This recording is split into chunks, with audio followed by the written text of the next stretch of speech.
Bom, boa noite a todo mundo aqui que está presente mais uma vez. Esse é o segundo dia do nosso curso de Semiótica Discursiva, Gênero e Sexualidade. E hoje quem é responsável pela apresentação é a Vanessa Pastorini. Vou fazer uma breve apresentação dela, então, para que ela comece depois. Só não sei se o Ivan quer falar alguma coisa, assim, de repente, depois que eu apresentar a Vanessa, ou antes. Oi, gente, boa tarde, acho que já boa noite, né? Boa noite a todo mundo.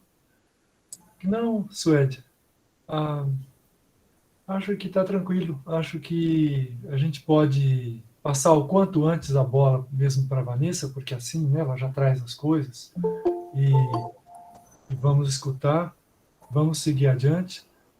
Soube que, ontem não pude ficar, mas soube que a aula foi bem legal, e hoje não vai ser menos legal, não vai ser menos legal do que ontem. E assim amanhã e assim depois de amanhã. Então, vamos em frente. É com você mesmo, Suete.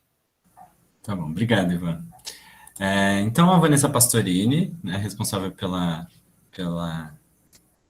pelo como se fosse módulo de hoje, ela é mestre em Linguística pelo é o Pós-Lim da UFMG. Ela tem uma dissertação voltada aos estudos das mulheres no século XIX.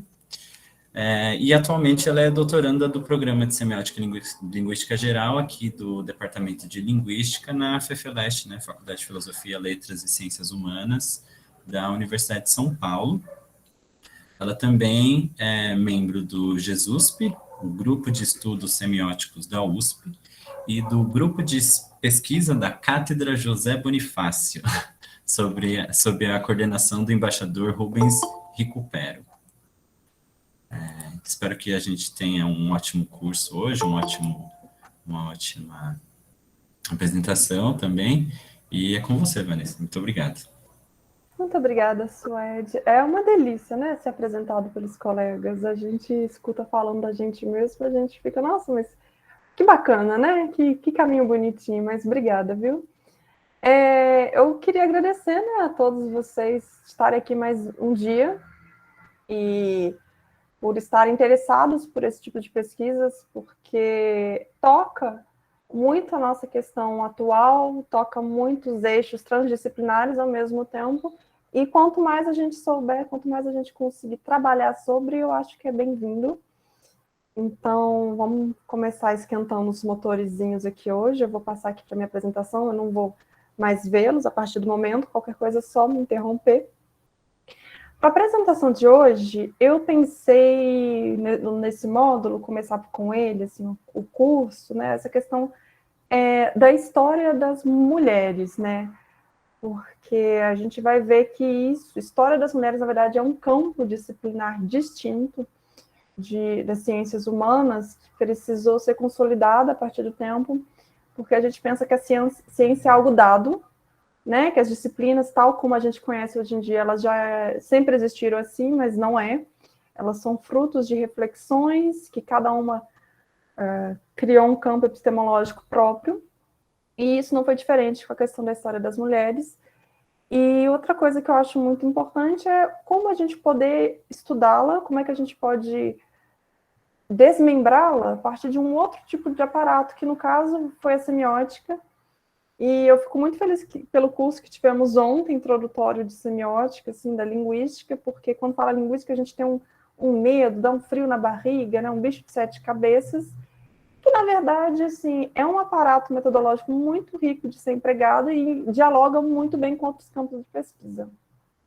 Dito isso, para o meu recorte, eu trouxe para vocês uma questão sobre que a gente chama hoje muito de feminismo francês civilizatório, que ele também não tinha esse nome, o tanto que quando a gente fala esse nome, feminismo, eu piso em ovos, não gosto muito de aplicar para tudo, porque a gente vai ver que é uma palavra que surgiu no dicionário, né, que foi como um construto, e demorou alguns anos para se ganhar a formulação que a gente tem hoje em dia. Mas eu acho que para caráter didático funciona bem a gente compreendê-la aqui como luta por direitos. Então, válido. Aqui vai ser válido esse caráter didático. Antes de a gente brincar com esses tipos de pesquisa, eu trouxe para vocês 3 vertentes diferentes. Elas não são excludentes entre si, muito pelo contrário. Elas dialogam muito bem, mas também representam campos distintos. E que é legal a gente ter isso em mente. Uma delas é o estudo sobre as mulheres, que é quando a gente coloca nossa atenção sobre as experiências das mulheres, como, por exemplo, são os estudos, sobretudo os estudos do corpo, da sexualidade e da maternidade. Mas isso não exclui ele de outros campos de pesquisa. Na verdade, quando eu estou trazendo isso, por exemplo, quando a gente tem uma análise quando se coloca na questão de objeto de estudo, a mulher como objeto de estudo e não como personagem, não como voz ativa. Nisso se enquadra muito bem quando a gente fala de estudo sobre as mulheres. Uma outra teoria que muito em voga hoje em dia, mas que na verdade teve seu boom lá na década de 60 apenas, então são estudos recentes, que é a própria teoria de gênero, e ela é interessante porque ela conseguiu introduzir essa questão mais relacional, né?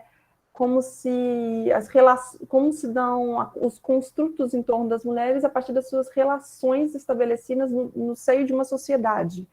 Então, nesse caso daqui, por exemplo, como se dão essas relações numa sociedade que hoje a gente pode chamar de uma sociedade colonial patriarcal, né? E um terceiro campo de estudo é o da própria história das mulheres, que a Michelle, na verdade, a John Scott, mesmo, ela sublinha que foi um estudo de campo de estudo muito marginalizado. Até, por exemplo, se tornar uma disciplina lá na França, ela teve que passar por muitos tipos de preconceitos, né? Ela começou apenas com alguns seminários, e uma professora, que infelizmente eu não me lembro o nome nesse momento, ela conseguiu instituir isso como uma disciplina no quadro das disciplinas de ciências humanas. Aí, a partir disso, a gente teve um estudo específico das mulheres, que era, na verdade, uma preocupação na reavaliação de diferentes acontecimentos em que as mulheres participam da história. Porque a história também não é uma ciência dada, né, gente? A gente tem que pensar que foi uma pessoa ali um dia, tomando um bloquinho de notas, né? Quando a gente pensa lá no século XVIII, né, século XVII, tinha um escrivão que tomava notas, obviamente com uma metodologia própria, e a partir dessas notas ele construía um livro que estava contando a história daquele período, vamos supor. Mas é enviesado, é a partir daquele olhar. E justamente a história das mulheres é esse retorno ao passado, de forma que a gente possa refletir sobre a construção da história ao longo dos tempos, dos grandes acontecimentos, mas por outros olhares, né? E a gente vai ver que isso não é tão fácil, porque para as pessoas eu não posso simplesmente ir lá e entrevistá-las, né? São acontecimentos de quase 200, 300 anos atrás. E aí a gente coloca um problema que vai ser uma questão de qual material que eu vou usar para reconstruir uma história que já passou há muito tempo, né? Essa é uma pergunta que a gente se faz e não é inválida, mas a gente até que consegue fazer uns percursos, que é o que eu vou trazer hoje para vocês um exemplo, para a gente conseguir discutir um pouco mais. E outra coisa, que nem eu falei o nome feminismo, né? O porquê que eu tomo cuidado, que eu gosto até de falar que ele está no plural, né? Porque essa luta de reivindicação por direitos, né, contra essa opressão, ela nunca é a mesma exatamente, sabe? De acordo com o período sócio-histórico que a gente está trabalhando, de acordo com a cultura na qual a gente está inserida, diferentes aspectos eles são levantados, né? Porque aí eu retomo a própria Scott, que ela afirma que o tópico central do feminismo não foi sempre o mesmo, né? Justamente porque os termos de suas demandas eles eram cambiantes, e esta, na verdade, é uma característica que a gente pode atribuir não somente à história das mulheres como um todo, mas é uma questão que cabe a todas as outras disciplinas, tal como a filosofia, né? A psicologia, a política. É a partir de uma demanda social que a gente começa a ter uma insurgência de reflexões sobre ela. E se a gente pega um fio de história tão longo como foi a história das mulheres, diferentes acontecimentos implicaram diferentes demandas. Isso tudo é só para situar que hoje, Nesse curso de hoje, a gente vai se situar a partir do ponto de vista do que a gente vai chamar de um feminismo francês. Lembrando que a palavra ainda nem existia direito, tá? Situado no século XIX, mas outros tipos de diálogo já existiam naquele período. Por exemplo, a gente já tinha uma grande efervescência na Inglaterra de reivindicação por direitos por parte das mulheres. Aqui no Brasil, a gente já tinha Nízia Floresta, né, em 1880, mais ou menos, ela já estava ali traduzindo o Wollstonecraft, reivindicação das mulheres por reivindicação de direitos das mulheres, né, que era essa vertente positivista. Então, se a gente for pegar cada país, já vão estar em outros tipos de amadurecimento, com outros tipos de reflexão, por mais que eles, às vezes, tenham esse eixo em comum. Dito isso, eu gosto do século XIX, e isso não foi muito à toa, né? Porque a gente teve um grande expoente, ela se chamava Olympe de Gouges, que ela escreveu, tal como a Declaração dos Direitos do Homem e do Cidadão, ela vai fazer uma crítica, reinterpretando a partir do seu ponto de vista. Ela vai criar a Declaração do Direito da Cidadã. E foi um documento muito emblemático, porque a sua posição de ativista política na época, né, ali a gente estava em quê? 1791, quando ela escreveu, e o desfecho da narrativa de Olympe de Gouges foi a guilhotina em 1793. Só que aí ela foi o grande expoente que a gente tem. E dela até a Simone de Beauvoir, que é um outro expoente que a gente tem ali um momento de quase 100 anos de lutas, né, que foram acontecendo. E se a gente pensar, o que aconteceu para esse amadurecimento de ideias lá de Olympe de Gouges até Simone de Beauvoir, né?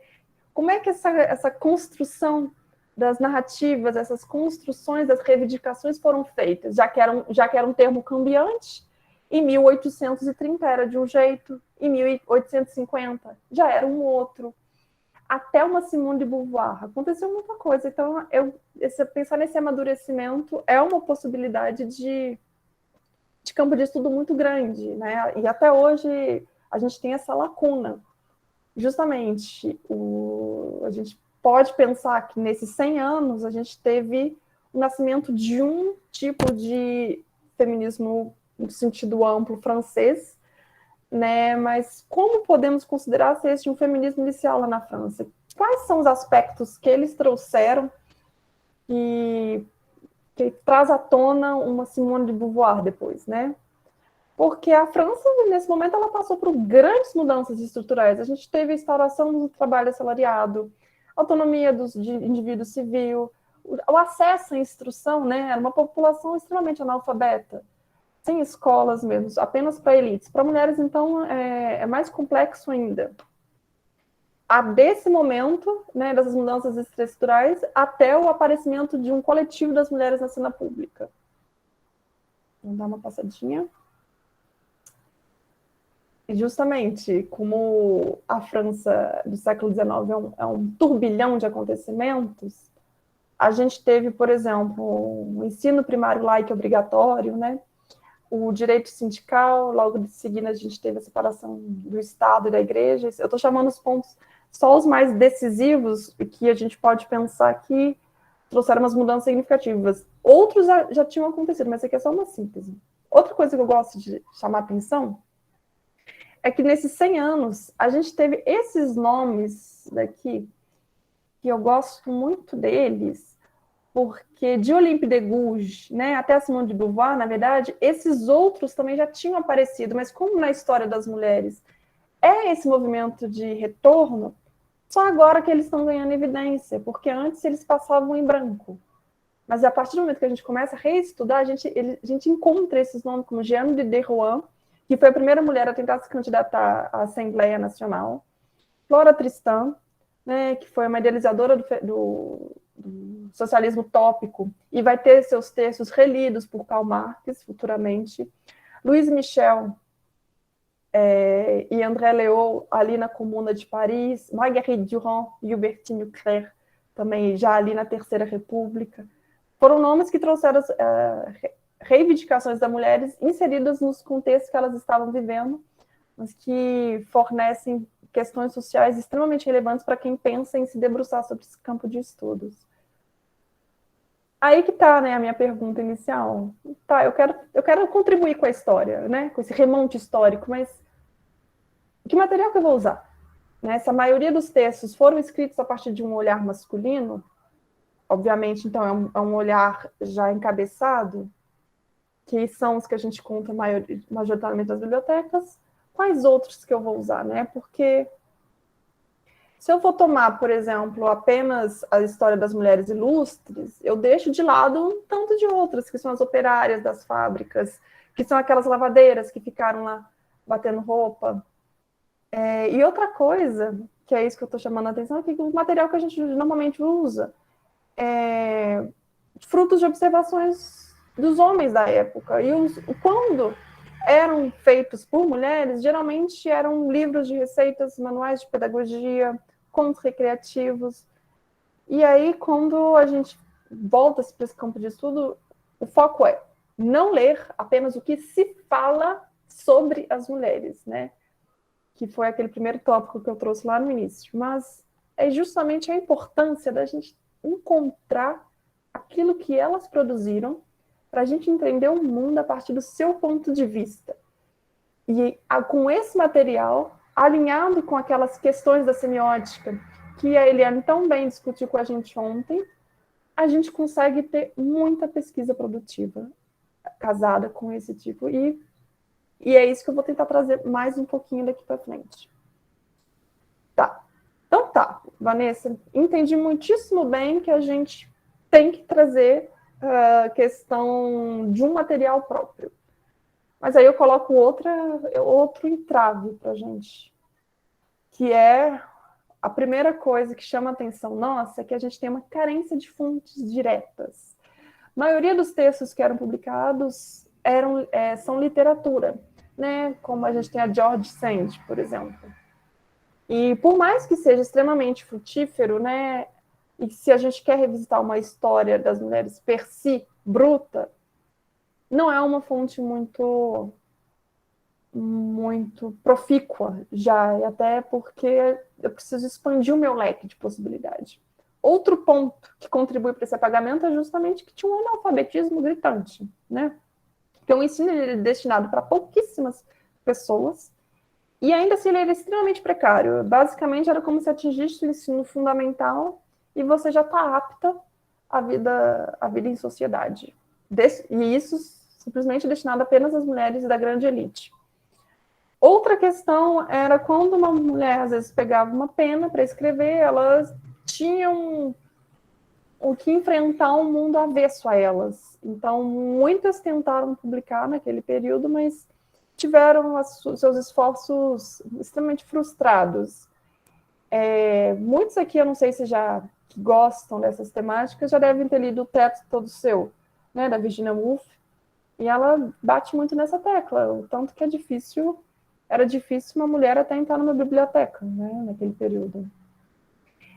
Ali, além disso tudo, tem um outro fenômeno que acontecia, e eu acho ele muito perverso, que era quando elas se dedicavam à tarefa de escrever, contar as suas vidas em diários, algo que era recorrente até na época, né, como forma de relatar o cotidiano, enfim, elas tinham o hábito, além de escrever, elas tinham o hábito de destruí-los, porque muitas achavam constrangedor depois reler e ver a sua vida ali exposta. Era como se um total estado de alerta, de um dia alguém abrir o seu baú e encontrar os seus pensamentos, as suas observações, que se tivessem permanecidos hoje em dia, aí a gente estaria nadando de braçada, né? Que infelizmente é um fato que a gente tem que lidar. Esses diários foram destruídos. Aí tudo bem. Então, feito toda essa explanação, para estudar uma história passada, sobretudo então uma história das mulheres do século XIX, que material eu vou usar? Né? Então, foi muito engraçado que, em contraponto com o aparecimento de 1830, a gente teve um grande desenvolvimento das ideias de inferioridade física e da dependência moral das mulheres, que foi reforçado por esse nome, Joseph Proudhon. Ele foi um grande filósofo, mas também um grande avesso à causa das mulheres, e ele estava inserido nesse quadro desse socialismo utópico, chamado Saint-Simonistas. E nele tinham, no quadro hierárquico da doutrina, algumas mulheres operárias, que, graças a essa intervenção de reflexões filosóficas, empreenderam o ato de escrever um periódico, lá em meados de 1830. E ali começou a ter esse germe que não eram mais aqueles periódicos voltados a questões de moda unicamente, a questão de receitas, né, ou de dicas médicas, ou de dicas de atrair maridos.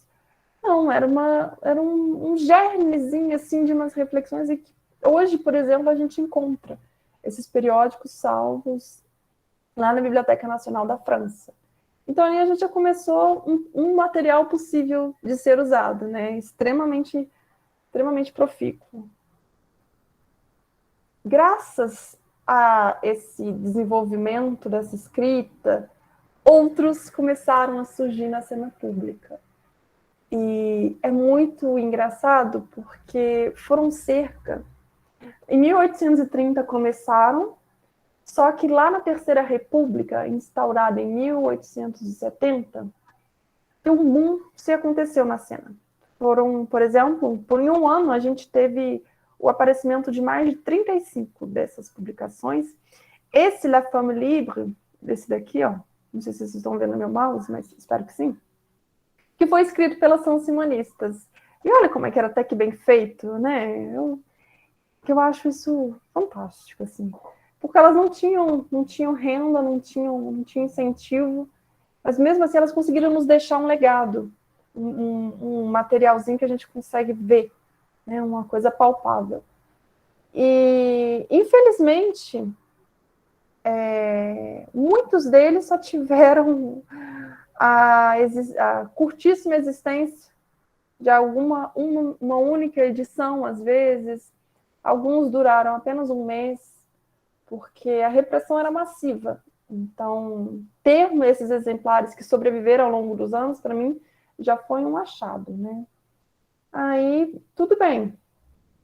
E olha só, não sei se vocês... Esse aqui é o Nossos Direitos, né? Aqui elas já estavam chamando a atenção, né, para o que seriam os nossos direitos. Eu acho tudo fantástico.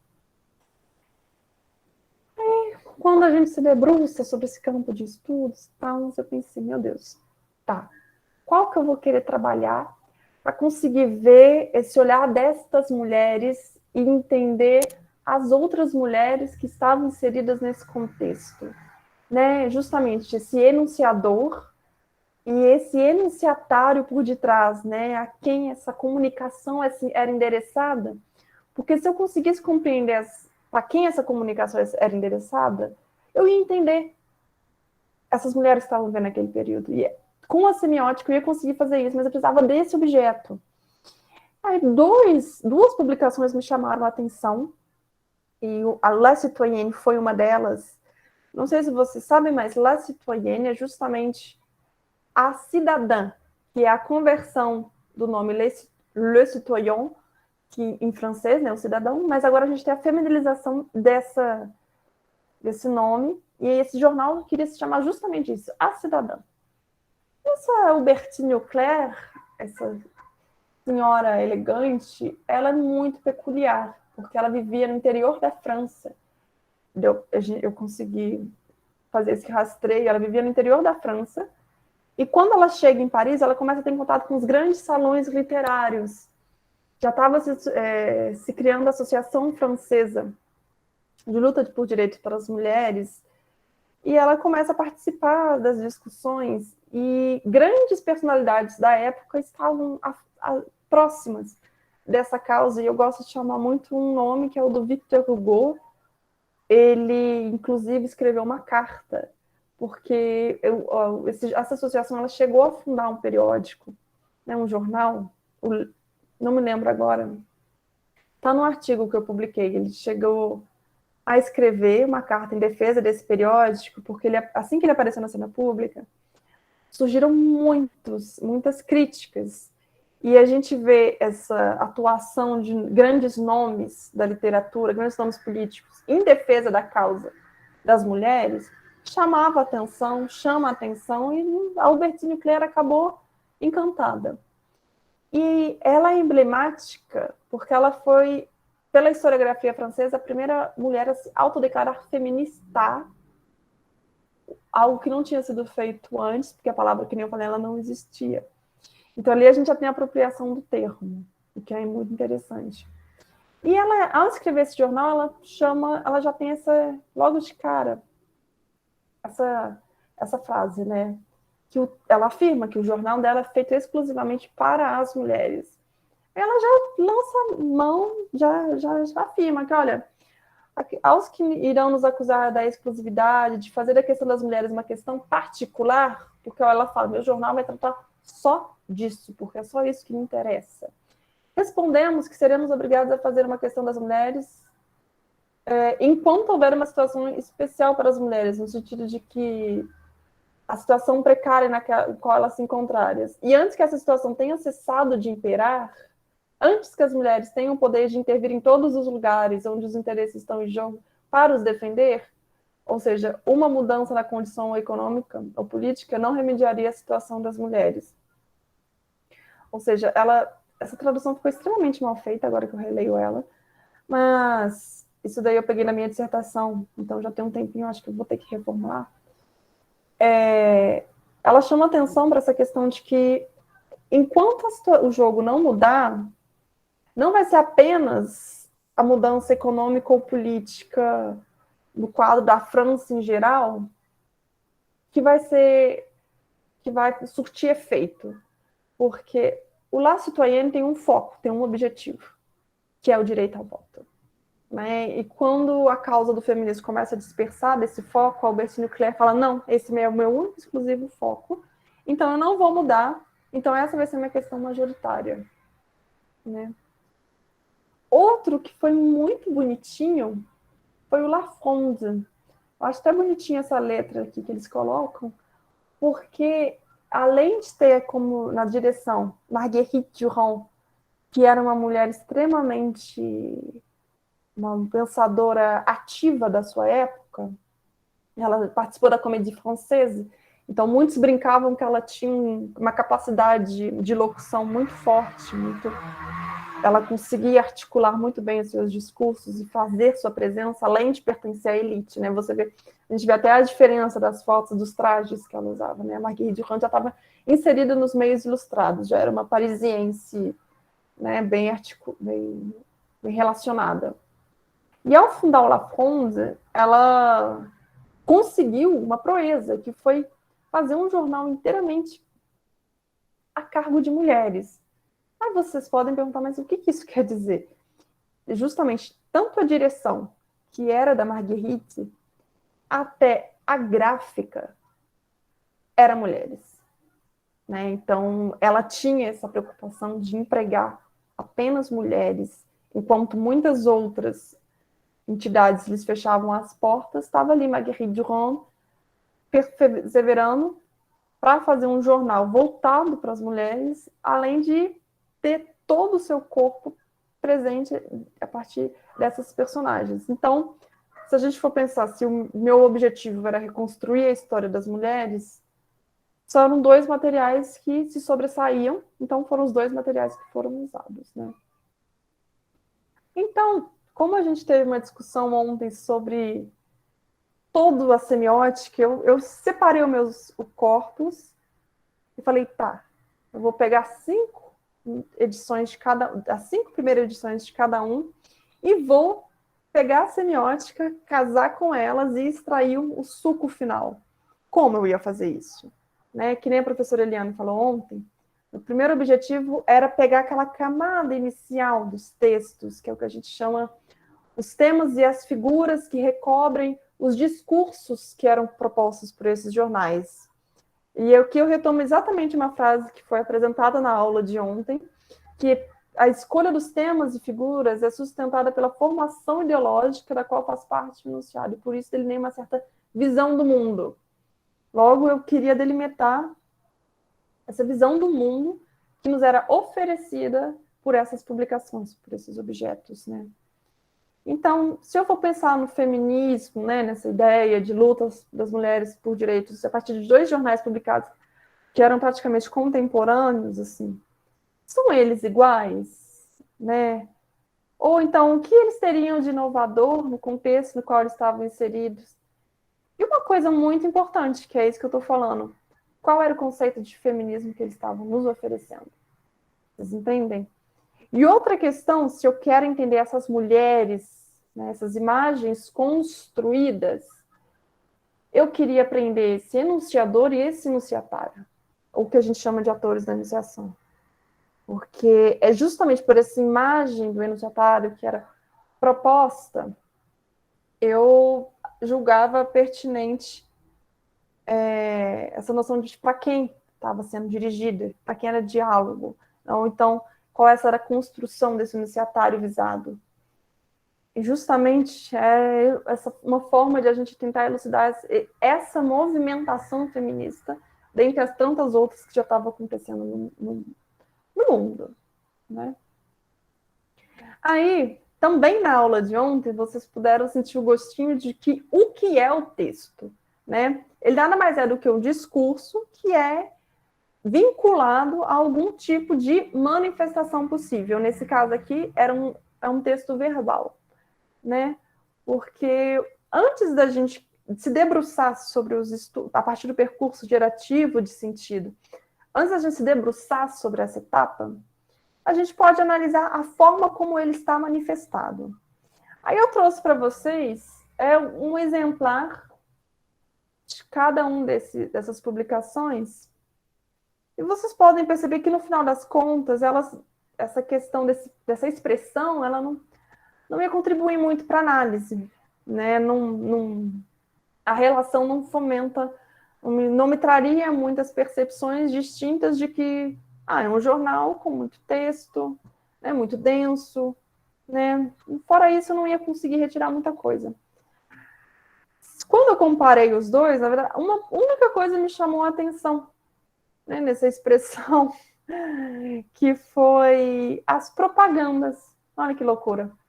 Que enquanto La Citoyenne, que já era um construto idealizado por Béthice Leclerc, voltado mais para a questão do voto das mulheres, depois da análise, até que se justifica, enquanto que no La Citoyenne tinha quase nenhuma propaganda, né, e a gente vai entender o porquê, no final das contas, a gente vai talvez lançar uma hipótese, né, do que um dos porquê que ele não tinha quase nenhuma propaganda.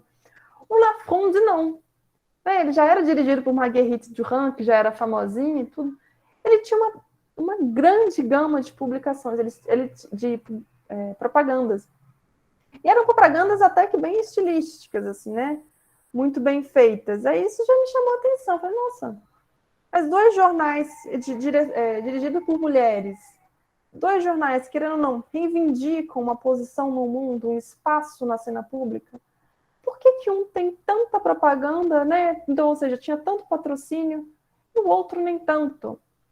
E é engraçado que La Citoyenne também ele perdurou 10 anos. Ele conseguiu durar 10 anos na cena.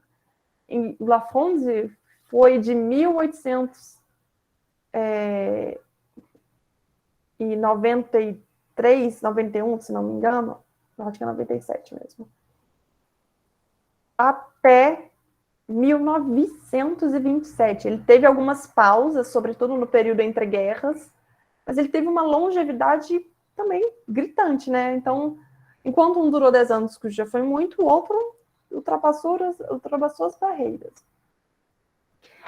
Aí, na hora de passar, então, para o estudo do plano de conteúdo, né? Eu pensei, bom, quais são as figuras que La Citoyenne vai usar na construção do seu discurso?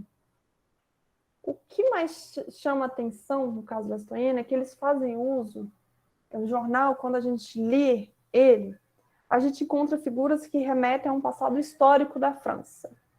Isso porque, como eu falei, a França tinha passado por um grande movimentações, foi a Revolução Francesa, foi a ascensão de Napoleão, foi a queda de Napoleão, foi o reaparecimento de um império, foi a queda desse império, outra voga de Napoleão.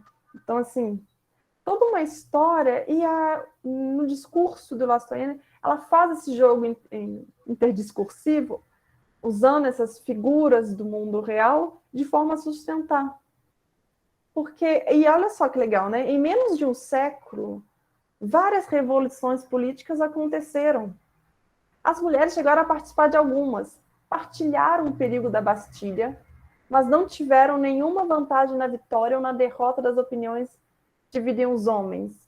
Então, porque a gente teve de um lado os que eram adeptos da República, outros que não. E tem um artigo que eu publiquei também, né, que chama Mulheres Francesas no século XIX, que é muito engraçado. Quando a gente pega a historiografia francesa, sempre que teve momentos emblemáticos, por exemplo, a tomada da Bastilha, que a gente conhece hoje como 14 de julho, muitas mulheres participaram, inclusive portando armas. Elas eram convocadas pelos seus parceiros de lutas, mas logo após um breve período, elas eram rejeitadas da cena política e lançadas de novo na marginalidade. E Albertine Klein retomou, né, o enunciador do Lastoliane retornou essas figuras e traz elas para jogo de novo, para essa discussão. E outra coisa muito interessante que a gente vê ainda o uso de figuras para sustentar essa argumentação, respaldada na luta por direitos em outros países. Como o Lastoliane reclamava esse direito do voto, ela usava das figuras do mundo real, né, para recobrir esse tema a partir de fatos do mundo contemporâneo ali. Olha só, se o sufrágio fosse uma ilusão, será que os dinamarqueses, os suecos, os noruegueses, os húngaros, dos partidos avançados, não iam incluir no seu programa o sufrágio universal? Porque nesses países já estava em pauta e já estavam muito avançadas essas discussões. E enquanto isso não era muito discutido no mundo não, na França, o Lastoliane já falou, não, essa figura aqui é muito boa para mim cobrir o meu tema ali de sufrágio universal e eu vou conseguir trazer um caráter de verdade para o que eu estou argumentando, e eu acho que essa verdade vai captar o meu leitor. Olha só, se o direito de sufrágio não conferisse um verdadeiro poder, haveria um movimento tão considerável na Bélgica a favor do sufrágio universal. Então, assim, uma pessoa, um atravessamento de diversos acontecimentos que estava ali sustentando toda a defesa dessa ideia em prol de um sufrágio universal. Eu acho fantástico. Ok, então ali a gente já viu umas figuras que voltam, né, tanto para a questão de fatos históricos, como para a questão do que estava acontecendo nos outros países. Mas para que esse jornal estava dialogando? Para quem ele estava tentando persuadir ao usar essas figuras? E é engraçado que ele já me respondia. Todas as mulheres, isso foi logo na primeira edição, todas as mulheres preocupadas com seus interesses e a sua dignidade, sejam pobres, sejam ricas, todas as mulheres vão apoiar esse jornal que reivindica com os seus direitos humanos, os seus direitos de cidadã. Porque todas as mulheres, de qualquer opinião ou condição que sejam, todas sofrem ou podem sofrer a legislação atual. Então, todas as mulheres têm o interesse em possuir o poder de revogar as leis que as inferiorizam e as escravizam. Então, eu acho muito engraçado. Ele nem deixa margens para a gente pensar que é um jornal mais esquerdista, assim, no sentido de mais vinculado a classes operárias. Não, ele já atesta que, dado o cenário atual, todas estão no mesmo barco. Então, todas as cidadãs francesas devem se pensar em conjunto. Então, aqui a gente já começa a ver todo um trabalho discursivo que começa já a se delinear de forma bastante interessante. E é engraçado, porque com essa fomentação, justamente o uso do feminista vai ganhando cena, além da Albertine Claire ter se autoproclamado, ela coloca isso no seu texto, né? Porque lá no terceiro editorial, que foi justamente assinado pela própria Claire, datado de 27 de fevereiro de 1881, a gente encontra já uma aplicação do léxico feminista, né, no enunciado. Ele é colocado pelo próprio enunciador, mas ele não é solto no discurso. Na verdade, ele vem acompanhando um acontecimento que tinha acabado de se desenrolar na Câmara dos Deputados lá na França, em que era uma situação, estava ali em jogo a questão do direito ao divórcio, porque toda a história das mulheres, quando a gente também faz esse retorno, a gente vê direito ao divórcio autorizado, passa-se alguns 20 anos, revogado, passa-se de novo alguns anos, autorizado de novo, mas com algumas leis, algumas questões. Nesse momento, a lei do divórcio ele estava proibido, né? E aí, ao questionar essa ausência de uma mulher na Câmara dos Deputados, porque para a Albertine Claire era necessário que a gente tivesse uma mulher atuando tanto como cidadã, mas que também tivesse acesso a assumir cargos políticos. Aí ela já questiona do porquê que esse direito ao voto não foi autorizado. Realmente ele não passou. Aí ela já fala, este orador não se encontrava, feminista, não se encontrava. A maioria da Câmara não quis votar numa lei relacionada principalmente às mulheres, porque as mulheres não têm soberania eleitoral. É como, então, ela já assumia que existia um apagamento de vozes, porque elas não têm o poder de impor, pela potência do seu voto, uma regra de conduta a um único deputado. Já que não é o interesse dos deputados que se faziam presentes, porque eles não sofrem desse mal, então eles não tinham por que votar. Logo, esse orador feminista seria, então, esse actante ali, ele seria aquele que ia buscar essa conjunção com esse objeto falou direitos, mas justamente por ele não se encontrar, a lei acabou não passando e as únicas prejudicadas seriam justamente, né, as mulheres. Vimos um pouco do La Citoyenne, né? Só deixa eu ver se eu estou passando muito rápido. Não, mais ou menos, vou só para tomar uma aguinha. Deixa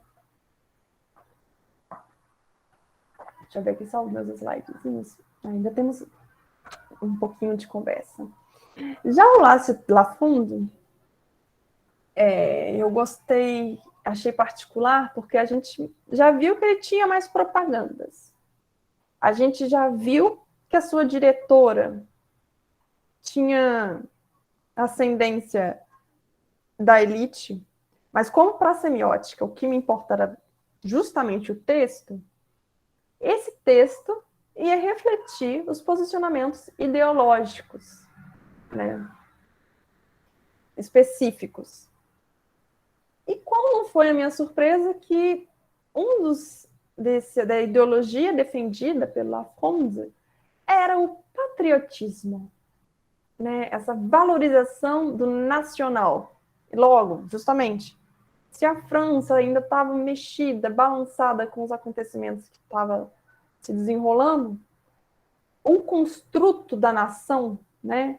Essa exaltação, ela era muito atrativa, né? Porque fechar as fronteiras e delimitar isso aqui é uma nação com seus aspectos, não é uma coisa fácil. Então, a população ela tem que estar engajada em prol de um todo em comum. E La Fond se aproveita disso, né? A gente vê ali uma glorificação do ideal nacional.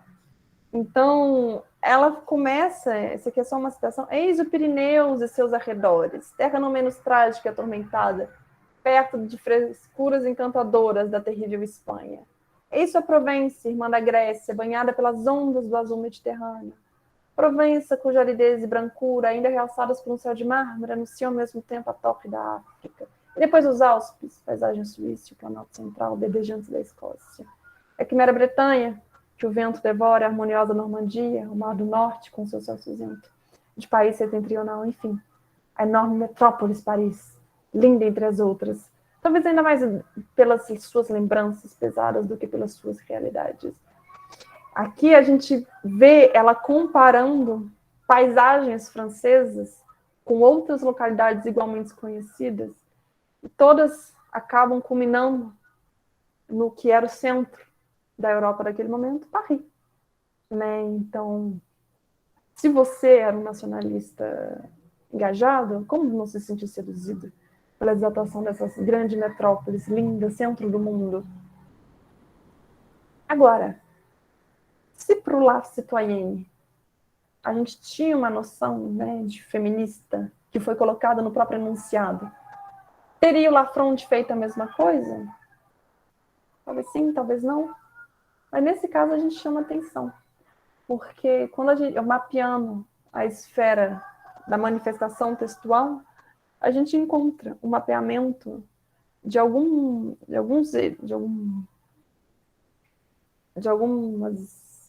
eu esqueci o nome daquilo, né? De algumas colunas que já recebiam esse nome. Eram as chamadas Crônicas Feministas e uma outra dedicada às novidades feministas. E é muito engraçado que, por exemplo, nesse Novidades Feministas, sabe o que era? Elas faziam um mapeamento do que estava acontecendo no mundo. Então, por exemplo, se eu tivesse acabado de acontecer um congresso debatendo as questões políticas lá, vamos supor, na Escócia, na Dinamarca, né, que eram ali naquela coluna ali, a gente ia ter toda uma análise do que aconteceu, dos acontecimentos, de quem falou mais, de quem falou menos, quais foram as ideias levantadas. Isso é muito interessante, porque isso começa a fazer um fluxo de discursos, um espaço, né, um caminho de novos discursos de outros países começarem a entrar ainda mais na França e trazer essa pauta. Né? E isso, obviamente, vai contribuir para o que, então, seria esse feminismo. Né? E é engraçado, porque justamente, mesmo sendo menos agressivo, né, não apontando diretamente, por exemplo, em La Citoyenne, a gente viu que ele já se coloca ali como se fosse um antissujeito, esse actante masculino ali, como algo a ser rejeitado, ele evidencia isso no seu discurso. O Lafond não, né? Mesmo que ele trabalhe com a questão da luta das mulheres por direitos, ele tem um tom mais doce. E depois, daqui a pouco, eu vou explicar como isso se faz. Né?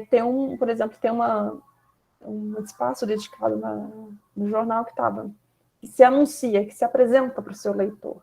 Né? Quais são os seus objetivos? Né? Na verdade, não, desculpe, isso daqui foi muito louco. Era uma discussão que estava tendo na coluna, e ele só anuncia, olha, feminismo, emancipação, igualdade em todas as áreas. Sobretudo e antes de mais nada, talvez no reino encantado do amor, cujos caminhos são misteriosos e proibidos. Tudo isso se encaixa, tudo isso funciona junto. Ou seja, a gente vê um jogo de o feminismo alinhado a essa questão da emancipação e da igualdade, mas ainda muito vinculado ao ideal romântico, que é essa capacidade de amor feminino, essa capacidade inata, essa propensão aos reinos encantados do amor. Né? Logo, esse tom menos agressivo começa a se delinear a partir desse contrato que é estabelecido. Ele pega o que são os valores que são mais bem aceitos pela sociedade, retrabalha em cima deles, adicionando um pouco do seu tempero, vamos falar assim. Mas não apenas esse menos agressivo se dá a partir da questão dos temas e das figuras. Outra particularidade que os distinguia é esse paradoxo entre o que a gente considera uma escrita íntima e esse fazer literário que era muito em voga do jornalismo da época. Porque olha a diferença dos tons, né? Enquanto no La Citoyenne era muito frequente você encontrar enunciados do tipo, nós nós que queremos justiça, nós refutamos negações e restrições, né? Essa convocação do enunciatário toda a fazer parte da discussão que se é construída é muito potente, né? Não deixa margens para escapatórias. Você está sendo convocado, nós, mulheres, eu já falei que somos todas que sofremos das mesmas mazelas, então nós temos que atuar em conjunto. E justamente ele ainda se justifica, né? Se nós pedimos por todas as mulheres, é porque nós sabemos que o sentimento da responsabilidade que resulta da posse do direito, né? Dessa questão do sufrágio, desperta em alto grau a ideia do dever. Então, todas estão igualmente impostas a terem essa obrigação com as suas companheiras francesas, né? Somos todas do mesmo barco. Já o Lafronde, ele fala, não, calma, esse não é o meu tom, né? Não há uma exposição clara do ponto de vista, à medida que ele se vale mais de artifícios literários para passar a informação. Enquanto os editoriais do La Citoyenne sempre tinham essa carga política, o Lafronde às vezes contava uma história, contava um fato que se deu na cena, na cidade, um assassinato, para vincular, trazer, sobretudo, por exemplo, esse caráter de notícia ao palpável do mundo real, né, que leve a crer o seu enunciatário. Além disso, ele também se valia de um jogo de artifícios literários. Por exemplo, ter essa passagem que era uma questão de uma traição de um marido, e o Lafronde tenta defender, mas a sua maneira, o porquê que a mulher agiu de tal forma, né? Pois esse é o argumento do marido, do bom marido, daquele que aprecia a sua esposa, que gosta da dignidade do seu interior e que, quando se diverte fora, o faz com segredo e circunspeção. O maravilhoso é que nem sempre, imediatamente, o marido é traído. Não por causa do seu egoísmo, visto que é redutível e inelutável como uma força da natureza, mas por causa da sua falta de jeito e cegueira. É muito poético. E justo nesse caso daí, a luta do Lafronde, se toda a sua argumentação, na verdade, o tema principal subjacente às figuras que estavam sendo usadas, era a permissão de que as esposas também estudassem.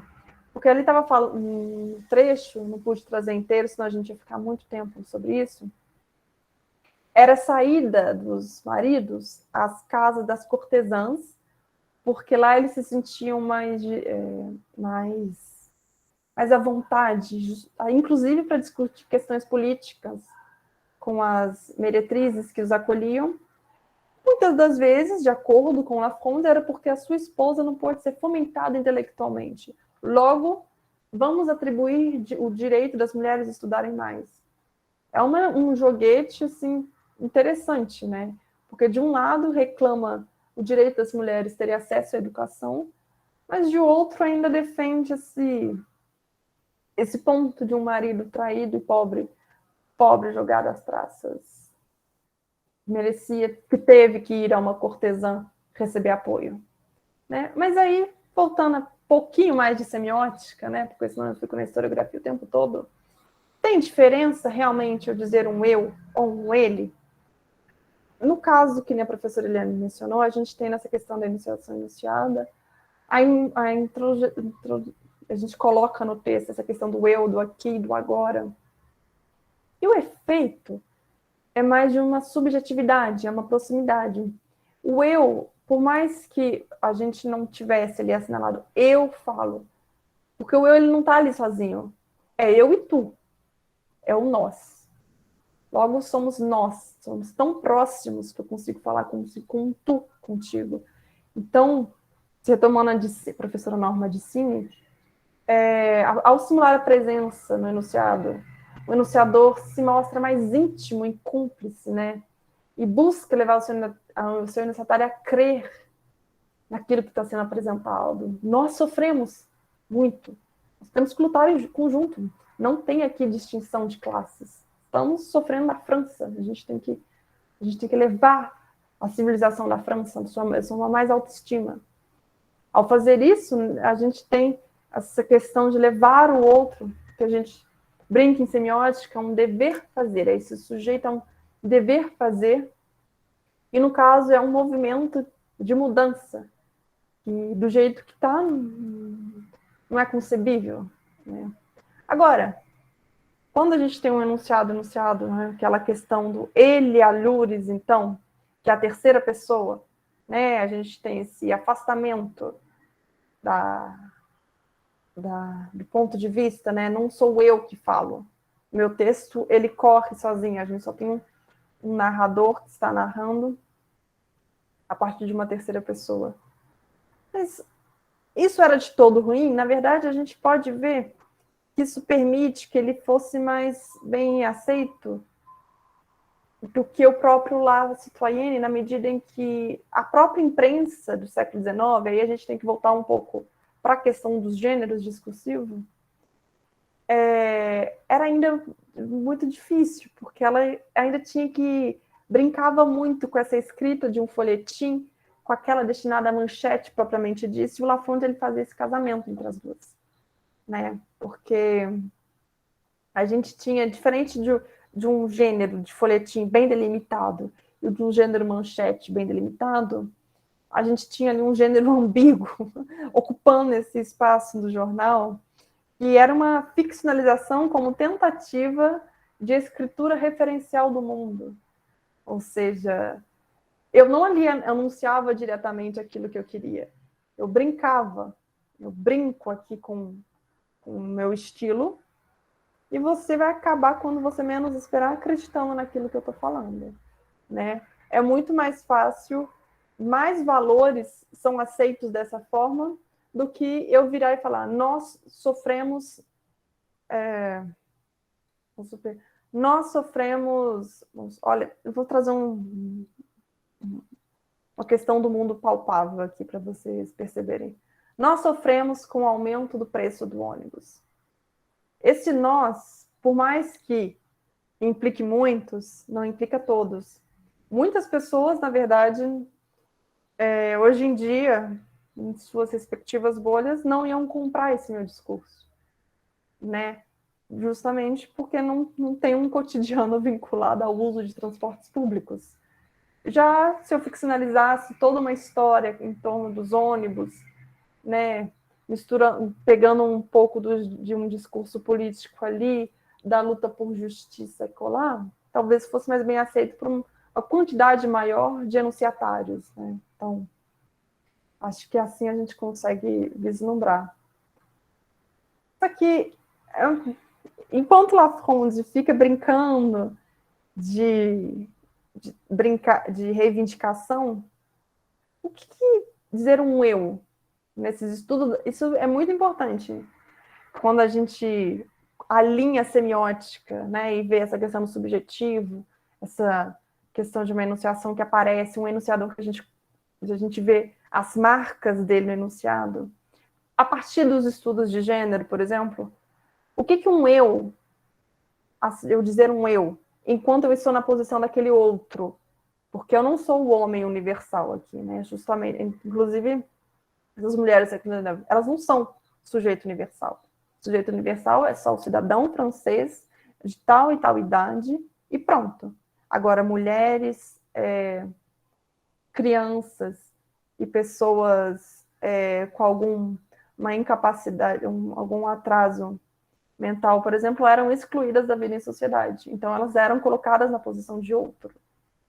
Aí a própria Butler, né, que é uma grande pensadora que a gente tem na contemporaneidade, já era bem clara. Ela afirmava que uma mulher não pode usar a primeira pessoa, né? Então, nesse caso, não poderia usar uma primeira pessoa, justamente porque esse eu como mulher, o falante, ele é particular, né? E invocar o eu presume a capacidade de falar na condição de um humano universal. Eu não estou mais sendo dita por outrem. Sou eu que estou falando. Sou eu que estou contando a minha história. Entendeu? Então, isso, inclusive, nessa questão da história das mulheres, isso é muito importante, né? E aí, né, dando guisa às reflexões, a gente vê que esse enunciatário mulher, principalmente que o enunciador, na verdade, usa o nós, em como sou eu e você juntos, a gente vê que ele tem ali um espaço dedicado para exercer o seu direito à fala, né? Está refletido no texto enunciado do seu jornal, ele é transplantado para aquele enunciado. Porque mesmo que se encontre numa sociedade em que o direito ao espaço público lhe é negado, ali a gente tem uma abertura. E é justamente a partir dessa análise que a gente percebeu isso, né? Essa introspecção daquele outro, ter ali os seus anseios, as suas aflições, as suas necessidades delineadas. Outra coisa que os dois dialogavam muito bem, tanto Lafond como La Citoyenne, eles, a gente, voltando, como a própria Eliane falou, né? Não é que eu não trabalho com texto em semiótica, mas é porque o contexto ele está ali, mapeado na própria análise discursiva. E a gente vê muito dos ideais positivistas, então, em ambos os discursos, em ambos os mapeamentos. E assim, não sei se vocês se lembram, mas os ideais positivistas, por exemplo, prega que é uma educação para todos, né? Como se a cientificidade fosse elevar o ser humano, né? Uma categoria superior, e para isso, portanto, era muito bem prezado a erudição, né? Então, a gente pode pensar assim, como forma de persuadir o iniciatário da urgência da educação e dos direitos civis das mulheres. Ambos os jornais se valem desses percursos temáticos oriundos das propostas pelo positivismo, é justamente forma a levarem a crer, né, aquilo que está sendo dito. E, gente, é muito engraçado como é que fazer essa mescla. Olha só, porque, aí, recortando um trecho, é muito ruim recortar trechos, porque às vezes fica fica difícil a compreensão, mas qualquer coisa eu tento elucidar depois, mas eu acho que a ideia central fica bem tranquila. Por que, então, sob pretexto de que a natureza não nos teria criado para fins intelectuais, podemos fazê-la falar, ou seja, fazer a própria natureza falar, porque ela não vai negar. Falamos sobre aquelas que, de qualquer forma, se esforçam para provar o contrário, em reflexões mais ou menos desagradáveis, cuja decisão firme, saindo da parvoíce, só para cair na insolência, me parece algo do que nos orgulhar. Muitos dos argumentos, justamente, era de que, a partir do momento que a natureza que nos criou, não tinha, de argumentos biológicos, que a natureza não tinha nos criado, nós, mulheres, para fins intelectuais. Mas como assim? A gente está vendo outras mulheres se esforçando tanto para provar o contrário, com reflexões que podem ser mais ou menos desagradáveis para vocês, e justamente ao saírem dessa parvoíce, que para vocês julgam como insolentes, e parece algo de uma verdade que a gente tem que se orgulhar, a gente está conseguindo provar o contrário. Já o La Citoyenne, ele faz uma coisa que foi linda, que um dos argumentos muito empregados era de que as mulheres não poderiam abrir mão das suas tarefas familiares, que era ali o núcleo da sua vida. E por isso, a elas não cabia a posse dos direitos, né? Mas já o La Citoyenne, numa tentativa de parecer menos agressivo, ele fala, as mulheres não faltariam, não se preocupem com isso, mais aos seus deveres familiares, justamente contribuindo com a sua inteligência ao bem da sociedade, do que indo à igreja, ao teatro, aos seus fornecedores, se forem ricas, aos seus patrões, ou aos seus fornecedores, caso sejam ricas, aos seus patrões, caso sejam pobres. Ou seja, a inteligência da mulher, na verdade, ela pode ser muito bem empregada, mesmo se ela vá à igreja, né, ao teatro, ela pode ainda estar ali contribuindo com os fornecedores, caso elas sejam ricas, os patrões, caso elas sejam pobres. Ou seja, a gente vê ali a figura da maternidade, o tema da maternidade sendo bem alocado. Justamente porque a maternidade ela não se opõe mais à prática dos direitos civis do que à prática de um comércio, de uma profissão ou de uma arte. Então, a maternidade aqui ela é elevada ao nível de uma profissão que não nos impediria nem física nem mentalmente de passarmos a outros tipos de tarefas, né? E a retomada desse tema que é tão bem aceito para colocar um outro tipo de tema, é interessante e é engraçado, porque essa elevação de sujeito, na verdade, essa questão da urgência da educação, do uso da intelectualidade, na verdade, foi um fomento dos ideais positivistas. Dito isso, quando a gente fez o mapeamento do ethos, né, que nem algum Vanessa, colega... rapidinho, tem duas perguntas aqui no chat, na verdade. Tem uma no chat e a Lisa tá com a mão Oh, meu levantada. Deus. Tá. Aí, eu vou verbalizar do chat, tá? O Rafael Mastrocin que fala o seguinte: faz sentido falar que o Le Citoyen possui debreagem enunciativa presente, né, actancial enunciativa, e o Lafond uma debreagem actancial enunciva, Sim. justamente pela aproximação e distanciamento? Sim. E Rafael pegou a fatia do bolo. É justamente isso. O Lafond... é verdade, Lisa. Vou fazer um intervalo daqui a pouco. Vou então só responder o Rafael. E se há outra dúvida, se tiver, a gente faz uma pausinha de 10 minutinhos. Então, sim, Rafael, justamente era isso que a gente percebeu. E justamente por esse eu do Lacitoyen, desculpa, essa presença massiva do enunciador, a gente acabava percebendo que ele se tornava muito mais subversivo comparado ao Lafond. O Lafond, ele se delineava demais, ele se floreava demais para conseguir passar o seu discurso de forma mais desapercebida. E isso era muito engraçado, porque refletia justamente a posição ideológica na qual ele se encontrava. O interesse dele, na verdade, era dialogar com a maior massa, maior quantidade de pessoas possíveis, e a partir disso a gente compreendeu dois enunciatários diferentes para cada um desses jornais, né? Então, é justamente essa ideia. Qual que era a outra pergunta, Suede? Tinha do Rafael? Eu acho que, na verdade, a Lisa... desculpa, Rafael. A Lisa ia perguntar sobre o intervalo.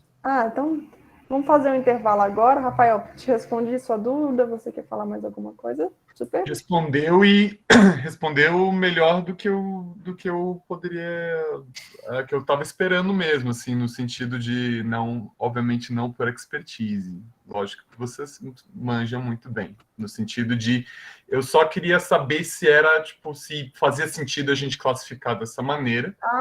E você ainda adicionou o que é uma curiosidade minha, assim, de que forma essa forma de produção de texto, de noticiar, consegue um efeito diferente. Isso. Entendeu? Porque olha só, se a gente pega, assim, no início, a gente fala, são dois jornais por mulheres, então eles vão ser muito parecidos, né? A gente pode partir dessa hipótese. Só que quando a gente se debruça, a gente fala, nossa, mas tadinha da Albertine Claire, parecia que ela estava ali degladiando contra leões, chamando todas, anda, gente, vamos fazer isso. E a outra, vou lutar contra as injustiças sociais, mas eu vou contar uma historinha para vocês, né? Então, vocês não vão perceber, porque eu não quero que vocês briguem comigo. Minha intenção não é vocês brigarem comigo. Minha intenção é a gente conversar, né? E isso é interessante, sim. Ele opta pela imparcialidade justamente e ter uma proximidade com pessoas de fora do círculo. Exatamente. Excelente. Isso. Ai, gente, então pelo menos eu me fiz entender, eu já me sinto mais do que satisfeita. Vamos fazer uns 10 minutinhos, viu, gente? Agora aqui no meu reloginho são 20h15, vou colocar um minutinho extra.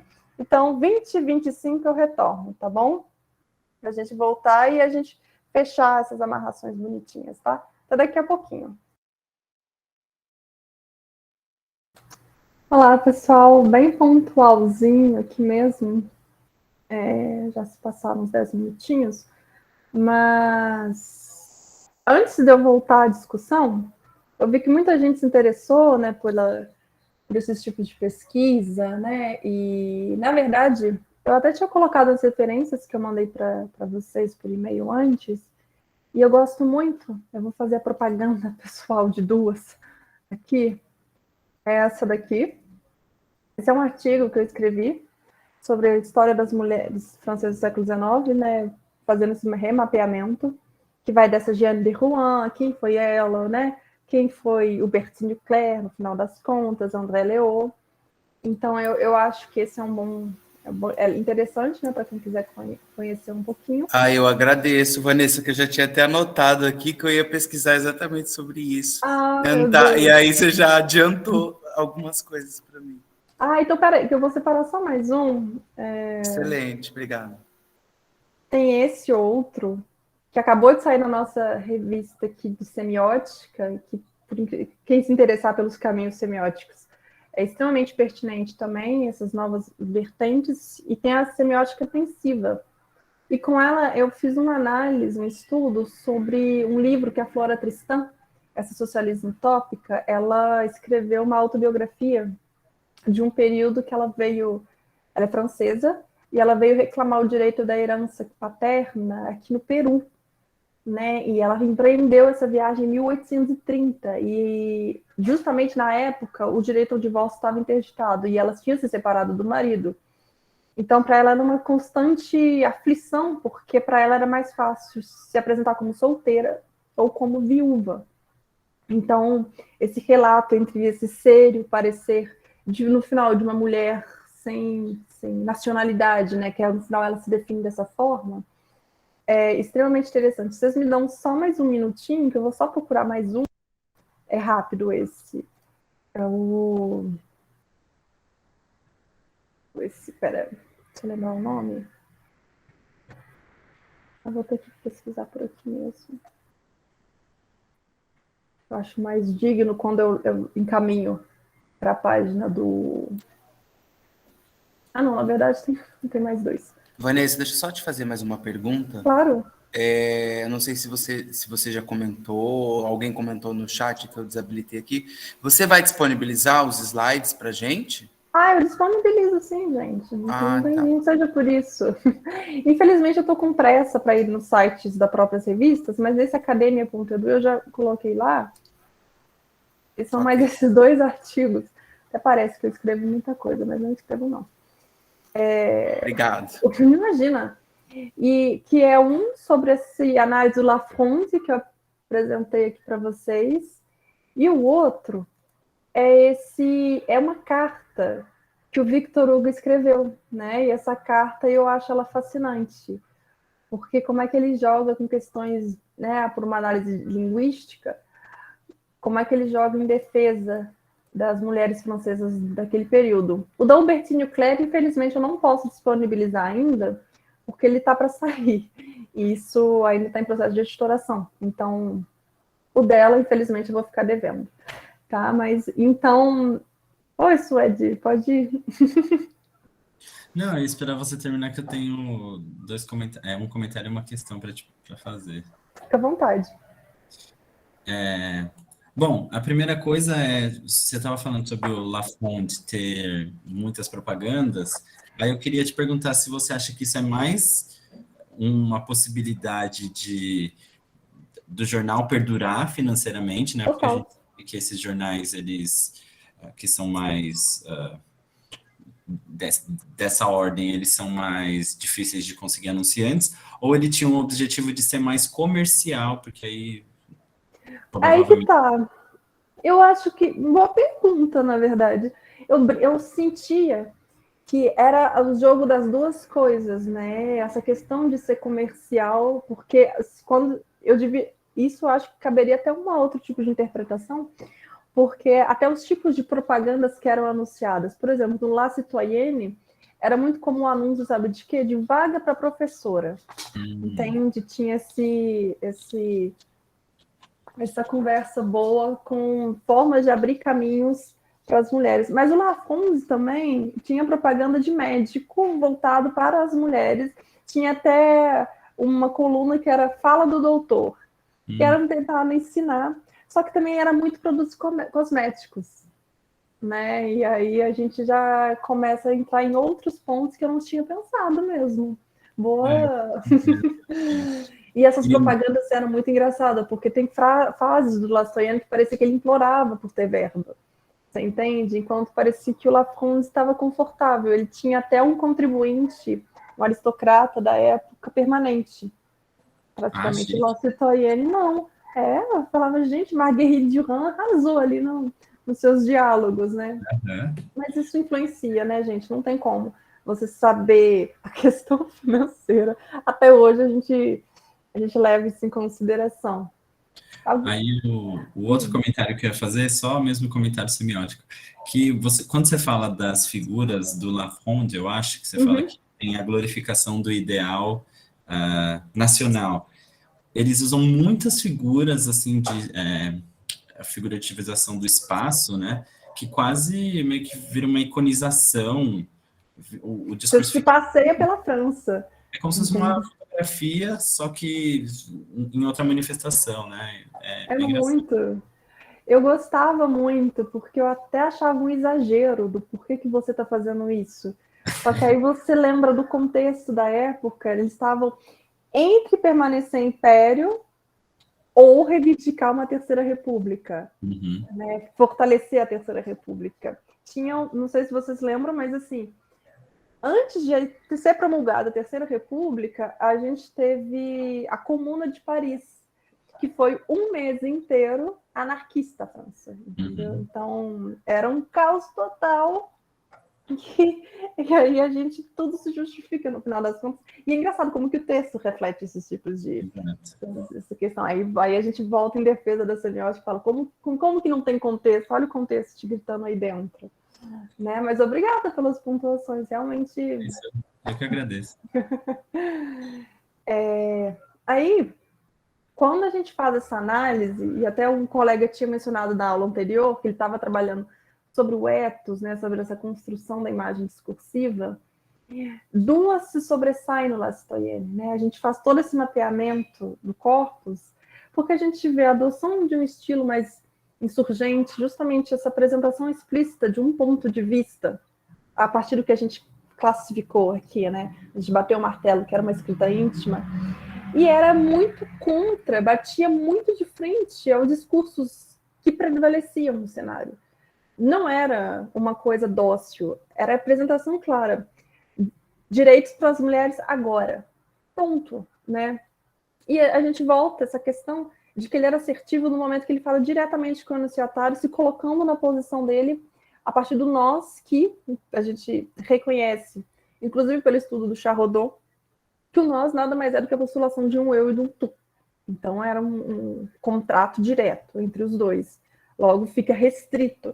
Ou você compra esses valores, ou você já está fora do discurso a quem eu estou oferecendo. Dito isso, quem seria, então, esse enunciatário? E era essa, no final das contas, era essa cereja do bolo que eu estava buscando, porque, primeiro, ele era uma imagem, né, de alguém que acreditava, comprava a ideia das injustiças que eram sofridas pelo sexo feminino, mas que, em contrapartida, ele ainda não se encontrava persuadido dessa urgência. É como se eu sabia da necessidade, mas eu ainda não tinha, essa urgência não me era latente, né? E é muito engraçado que um outro grupo de enunciado, de quem a gente conseguia mapear a partir desses temas e dessas figuras, era justamente a classe mais operária, que eram essas mulheres que gastavam um dia trabalhando nas fábricas, eram esposas restritas às atividades domésticas, ou então mulheres que almejam ter acesso a uma educação que as permitia mudar suas respectivas condições de vida, de ter o poder de atuar na esfera pública, como também o intermédio de elaborar leis e o direito de votar em sessões parlamentares. Eu gosto muito de sublinhar essa última questão, porque aqui a gente já tem a consciência, né, o nascimento dessa ideologia de uma consciência de que a mudança precisa da assunção, ou então da tomada de poder. Ou seja, eu não consigo fazer a diferença única e exclusivamente reclamando os meus direitos se eu não for eu mesma lá fazer as leis. Se eu for eu mesma a participar da cena pública. E isso já estava, então, a gente já se encontra isso em 1888, assim, mais ou menos. Né? E aí, quando a gente pega uma outra análise, né? A gente as confronta. Primeiro, é um ethos muito erudito, né? A gente vê uma imagem que, primeiro, capaz de trabalhar com assuntos pouco aceitos pelo público francês 100%, né? Justamente a partir dessa escrita mais rebuscada, cujo intermédio se dá pela literatura. Isso implica, consequentemente, uma maior competência linguageira quando comparada com a exposição objetiva dos fatos.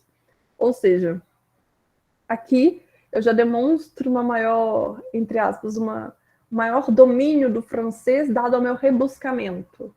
Né? A minha intenção aqui não é necessariamente ser clara e evidente, muito pelo contrário, talvez seja mais trabalhar com a estética. Outro tipo de sobressalente é uma imagem muito patriota, né? O que hoje a gente pode considerar como que seria um ethos conservador, cuja atenção e cuidado se vê voltado exclusivamente para a defesa, e aí que a gente retoma a ideia de um feminismo civilizatório, né? A defesa e a melhoria do seu país único e dominante, que é a França.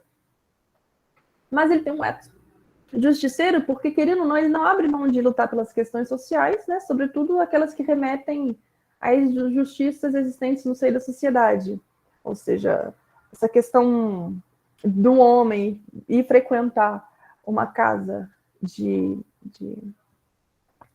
meretrizes, na verdade, é uma consequência da sociedade que não permite que as suas próprias mulheres tenham acesso à educação e de se ficarem tão eruditas quanto, tornando o casamento uma união que favorecesse ambos os lados.